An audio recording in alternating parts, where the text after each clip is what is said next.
দাঁড়াও গাইস, খাসির মাংস মজা করতে চাও তাহলে এই রেসিপিটি অবশ্যই দেখে নাও। অনেকদিন পরে মজার রেসিপিটা আমি বানিয়ে আমি নিজে অবাক হয়ে গেলাম। খাসির মাংসের এই রেসিপিটা এত বেশি মজা হয়েছে, তোমরাও চাইলে এটা ট্রাই করতে পারো। আম্মুর রেসিপিতে আমি নিজে খাসির মাংসটা রান্না করে ফেললাম। তো আমি নিজে ফিদা হয়ে গিয়েছি, তাই রেসিপিটা তোমাদের সাথে শেয়ার করতে চলে আসলাম। আর এই রেসিপির জন্য অবশ্যই লাগবে কিন্তু খাসির মাংস।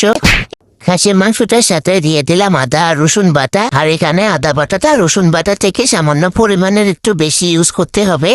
আর এই মাংসটাতে আমি আরো দিয়ে দিলাম জিরা বাটা, পোস্তদানা বাটা আর কাজু বাদাম বাটা। তোমরা চাইলে চীনা বাদাম বাটাও দিতে পারো, যে বাদাম হাতের কাছে থাকবে সেটা দিতে পারো। আর অল্প পরিমাণে জয়ফল আর জয়ত্রী বাটাও দিয়েছিলাম, সেটা কিন্তু নিতে ভুলে গিয়েছিলাম গাই। এরপর দিয়ে দিলাম বেশি পরিমাণের পেঁয়াজ কুচি। পেঁয়াজ কাটতে গিয়ে শালা চোখের পানি ধরে রাখতে পারলাম না, চোখের পানিতে বের হয়ে আসলো। এরপর হলুদ গুঁড়ো, মরিচ গুঁড়ো আর ধনিয়া গুঁড়ো দিয়ে দিবা। আমি এখানে মরিচের গুঁড়ো একটু বেশি ইউজ করেছি, আর কিন্তু অবশ্যই মনে করে লবণটা দিবা।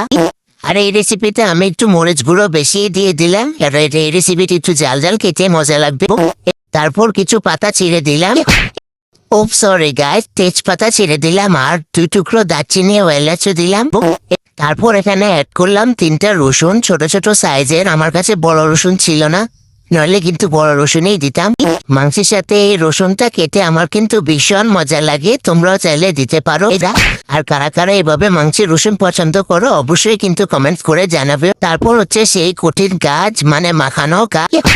হাত দিয়ে এটা যত বেশি গুটাবা ততই কিন্তু খেতে বেশি মজা লাগবে। মানে কয়েক মিনিট ধরে এটা মাখাতেই হবে। মাখাতে মাখাতে আমার হাতের 12টা বেজে গেছে গায়ে।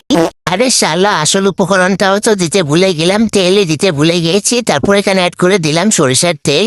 আচ্ছা যাই হোক, আরো কিছুক্ষণ তেলটা দিয়ে ভালো মতো মেখে নিলাম। মাখা যাকে পর মাংসটা রান্নার জন্য একদম রেডি। তারপর এটা রান্নাতে বসিয়ে দিলাম। তোমাদের কাছে রেসিপিটি ভালো লাগলে কিন্তু অবশ্যই বাসায় ট্রাই করে এই রেসিপিটা তোমরা একবার হলো ট্রাই করতে পারো, নইলে শালা জীবনটাই বৃথা।